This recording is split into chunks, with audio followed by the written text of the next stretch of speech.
Hey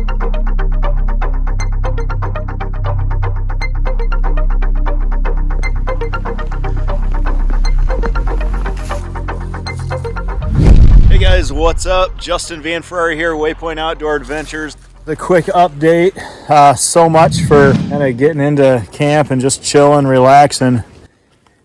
I didn't even film. I lost my sunglasses, so I ran back about a half a mile back on the trail where we last stopped. Actually, where you last saw me, I laid down and I sat back up. Glasses fell off. I knew they fell off and I should have grabbed them right then, but so got a half mile down the trail, realized it, shot back, thunder's rolling in, clouds are rolling in, and we would have got caught in that downpour regardless, but yeah. So we got here and had to set it up immediately, so no footage of that. I apologize, but the sun is coming back out and it's looking like it might be a beautiful rest of the afternoon.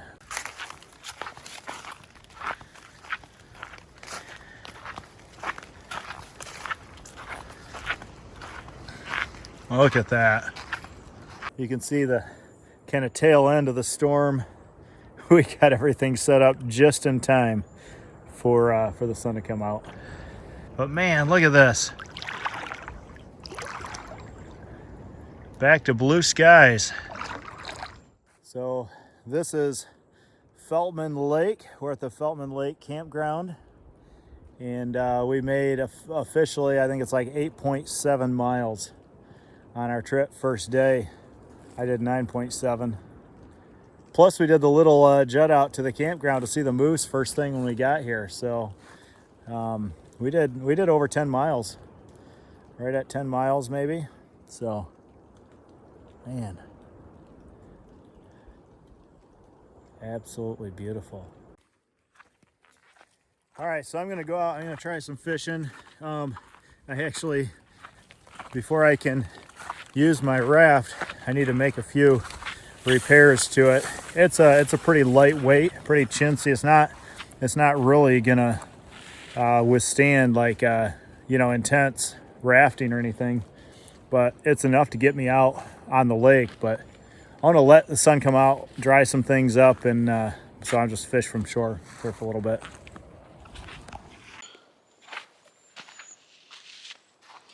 All right, so I have here a brand new kind of 4-section super light carbon fiber rod with a Regal LT 2000D reel. I just got this. This is my 43rd birthday present from my lovely wife,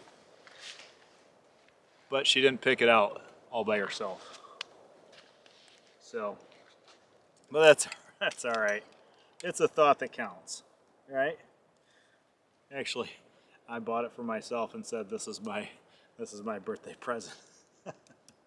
So, but I'm excited. I've used a couple times at home, but it is time to put it through its paces.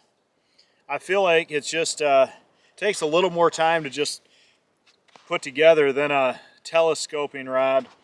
Maybe the telescoping rod can, pack down even just a tad bit smaller, but this thing is so light. I love the, I don't know, I'm not a fisherman. Action, right? The action on here.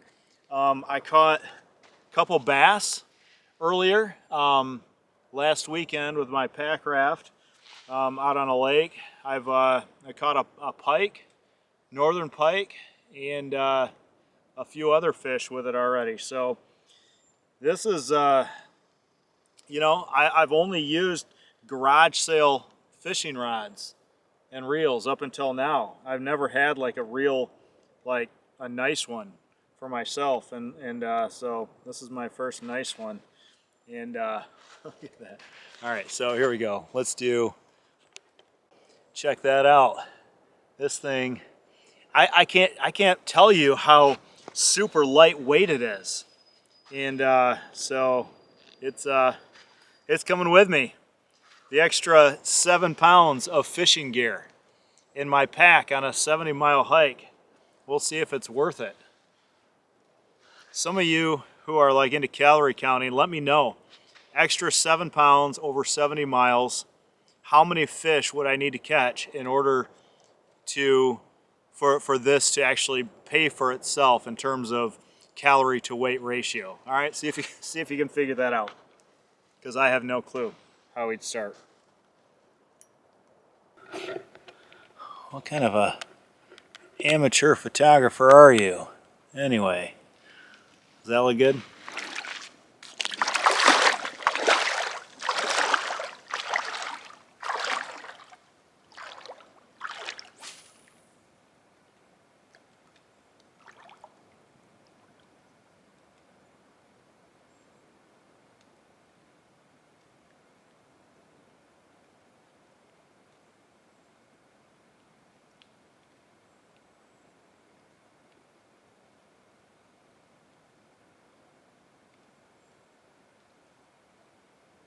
Oh, I think I got a bite.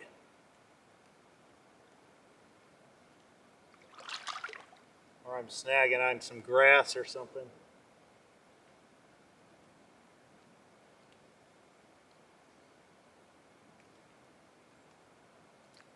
Yeah, got a bite of something, all right.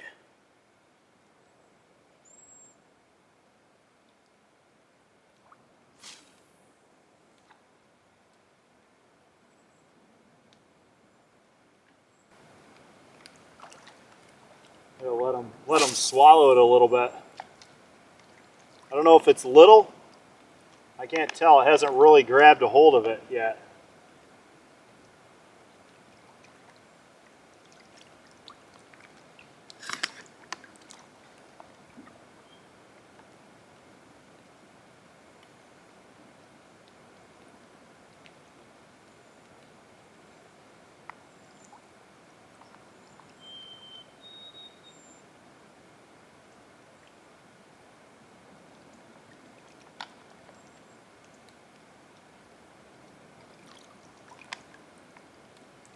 That's the only thing with the Sawyer that I found is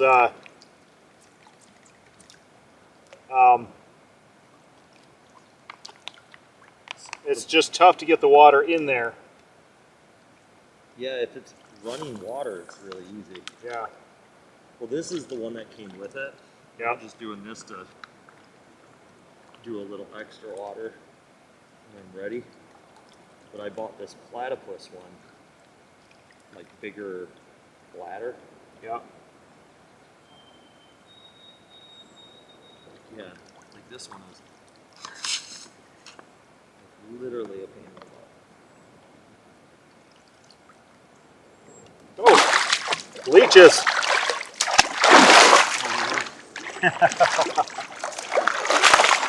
What a pansy. I just saw leeches and I ran away like a little girl. Yeah.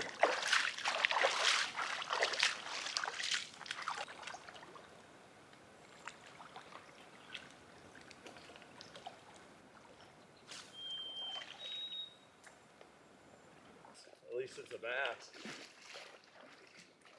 I think I need to get out further on the lake. I'm super shallow. I can tell it's really shallow. I'm second guessing whether or not this is a fish out here.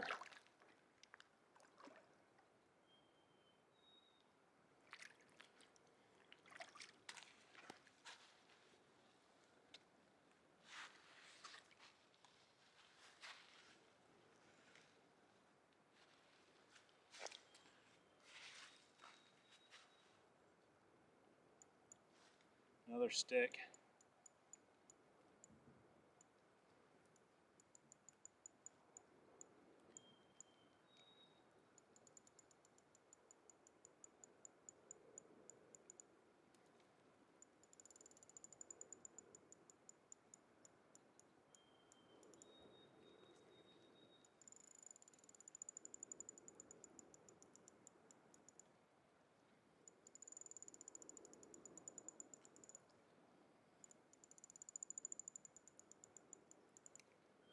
If I get all the sticks out of here, might be good fishing.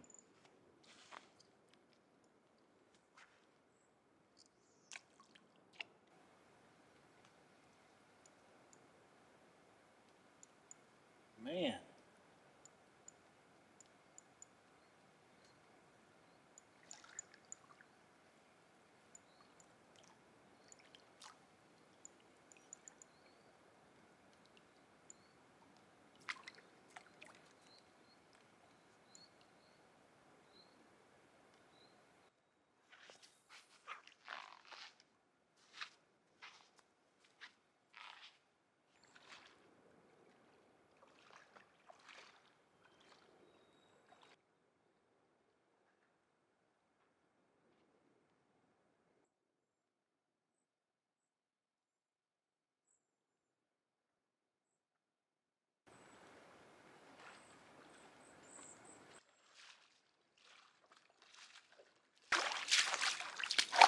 All right, so over there by the grass there, there's a ton of baby walleye. They're small. They're like maybe this big to, this big, but they're not keepers.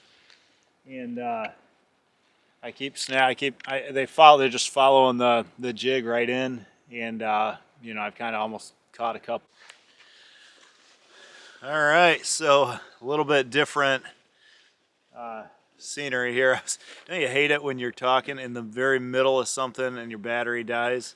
So, but I was just saying, tons of little walleye in there, and I need to get out onto the lake in order to get down deeper where the bigger fish are. So, so I came back and check this out. This is my homemade pack raft. Not homemade, it's like an inflatable lounger that I got for 30 bucks on Amazon. It is Ocean Mountain Gear. Just whatever you're doing, don't take it in the ocean, don't take it in the mountains, and don't use it as an essential piece of gear. Other than that, it'll be fine. I've spent all sorts of time in the water. I brought kayak paddles and stuff back home. The first time I bring it out here, when I need it the most, it has a little hole in it. And so, absolutely crazy. I don't even really know what happened. So I tried patching it. I found one little hole is leaking. It's like a garbage bag inside of a nylon tube. That's what it is. So, needless to say, I'm not going out into the deep water tonight to fish. I tried putting it in, try to find the leak, and it's a super slow leak. I could get out there, I could spend an hour and be fine. But then I laid in it to try and, test if it was gonna leak some more. And then I snuggled up and I got my sleeping bag out, and one thing led to another, and it's been like an hour and a half since I last filmed, and I didn't go fishing. So still has a slow leak, but I need to figure out, I'll be fine sleeping in it. I'll just have to air it up a couple times during the night. So hopefully the neighbors don't mind waking up to plastic rattling in the middle of the night. But it is still an hour and a half or so before sunset. The sky, it's like blue sky, and then it's clouds, and then it starts raining, and then it's blue sky, and then it's clouds, and then it looked like it was going to start drizzling. So I put on my raincoat here, going back to the Columbia out dry. That's tried and true. So, but yeah, as long as the weather holds up, we're going to go out to Rainbow Cove, Lake Superior, and those look like fish jumping, but it's not. So go out to Rainbow Cove and get a time lapse of the sunset. Hopefully you get to see that. So we'll take you along on the journey. But right now, getting ready to cook some dinner. I haven't seen a man. Boil water. Let's make a meal.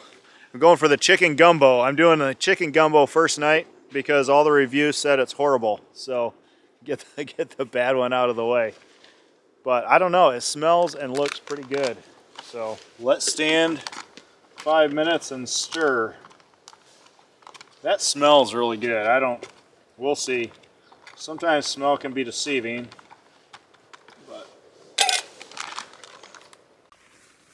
All right, guys, so as promised, we are bushwhacking our way to the beach here, and can hear the waves crashing. GPS says we're about 1,000 feet, so you can see the sun starting to poke through the clouds again. And yeah, anywhere else you go, this is considered a deer trail. Here, this is the designated trail to Rainbow Cove. No markings on the trees, no signs pointing the way, just a trail that goes off in the general direction of your destination. The last sign we saw was the one at the campground. At the campground, yep. So Almost a mile away. yeah. And the only reason that you know we're on the right path is because every once in a while you see a tree that's been cut with a chainsaw. And you know, either there's really talented moose out there or somebody else wants us to go on this trail. So, all right, well, I think the sun is poking back out. It is, what, 8:45 maybe? Oh, 9 o'clock exactly. Sunset's at 9:15. So we're going to get out there at the perfect time. So I'll show you the beach, and then you can check out this sweet time lapse. Some kind of cocoon right there. I'm not sure what's in there. Whether it's maybe, oh, caterpillars maybe. Oh, look at all these. They might be tent worms. Or moths. Or moths, yeah. I've really been having fun on this journey. It's way different than your average national park because it's so remote, so few visitors. I mean trail, like you go out west, you go to Yosemite, you go to some of those places, and like I know there's remote places, but the trails, you know, the people, and we've seen a few people. There's actually probably 4 or 5 at the campground. We're at Feldtmann Lake, which was actually shocking to me because this whole day we only saw one person on the trail the whole time. Yeah, so we met this guy Jay. He's camping in the next site over, and he came here by boat. And it sounds like, I mean, he comes to this island quite a bit. He was telling us all about some really cool places. So we're going to make sure to hit those up for sure. Since we're like zigzagging the whole island, we can go wherever we want. And anybody we meet that knows what they're doing or who has been here, we're asking where the best spots on the island are. So this right here, Rainbow Cove, is one of the most talked about places, especially to watch the sunset. So we waited, we're coming out here at sunset. Jay also said though, you can kayak the island, and when you kayak, you can get backcountry permits, so you don't stay at the campsites, you can just stay wherever on the mainland. So yeah, oh, look at this. I mean, it's Lake Superior. It's awesome. Look at that. Oh yeah.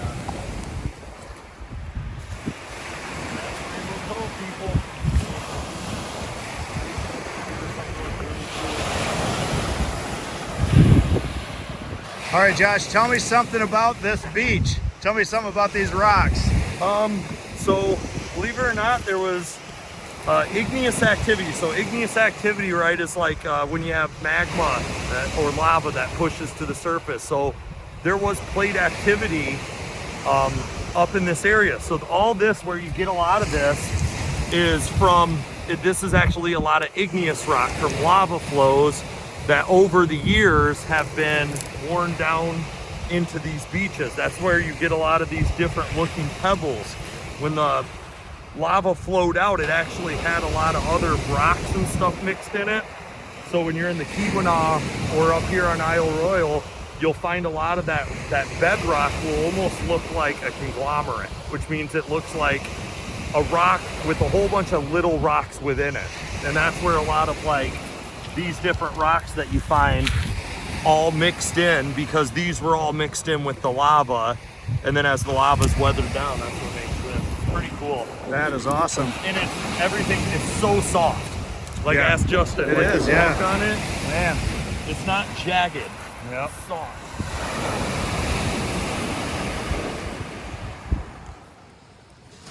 Man, what an amazing day. What an absolutely gorgeous view. Beautiful sunset. Interesting cloud formations.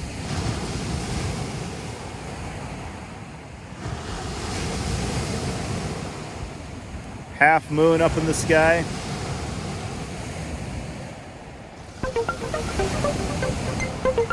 Beautiful.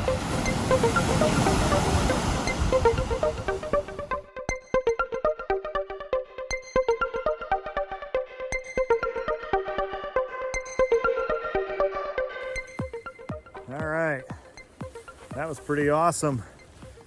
You know, a lot of the formations up here are a lot like we were just talking about, a lot like the Keweenaw Peninsula, you know, the southern end of Lake Superior. But, you know, every beach, every area is unique, and it's cool to see all the different little coves and things. But, all right, we're gonna head back to camp, and I promised you show you what gear I brought.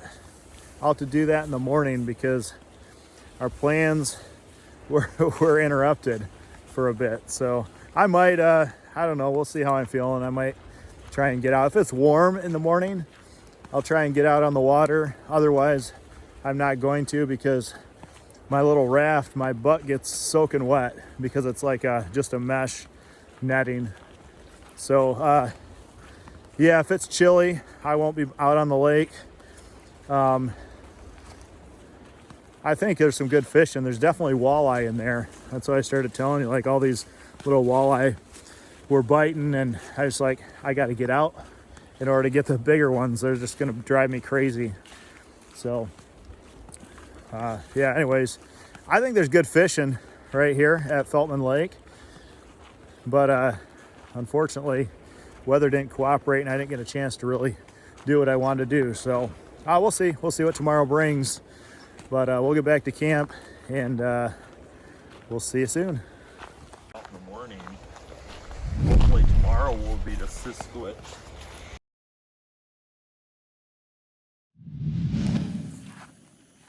Good morning. How you doing? What an absolutely beautiful morning. I woke up like just as, right at dawn, before the sun was even up, and I heard a bunch of moose calling to each other, and there was one down here right in the lake, and there was two more back on the trail, and I didn't see these ones, but I heard them. Hiked back a little bit, but it was still so dark in the woods I couldn't get a glimpse at them, even with a flashlight. So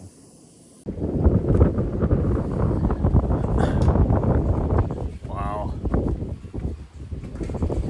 absolutely spectacular, man. You can just about see the whole island from here. It's windy.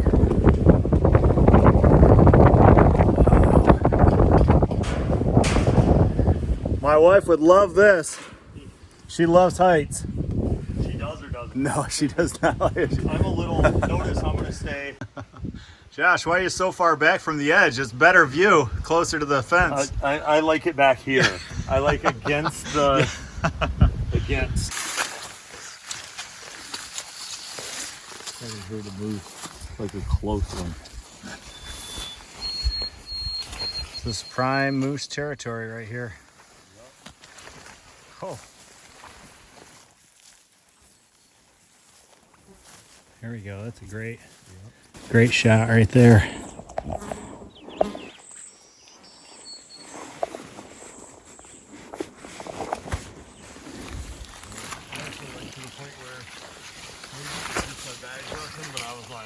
Yeah. If that was that close, I would have been pooping my pants. For sure.